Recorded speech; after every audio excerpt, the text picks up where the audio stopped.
তো বন্ধুরা আসসালামু আলাইকুম।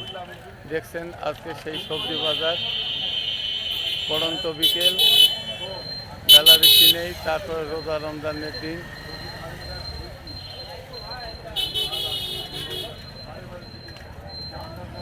দেখেন তো কেউ কাউকে চিনতে পারেন কি না।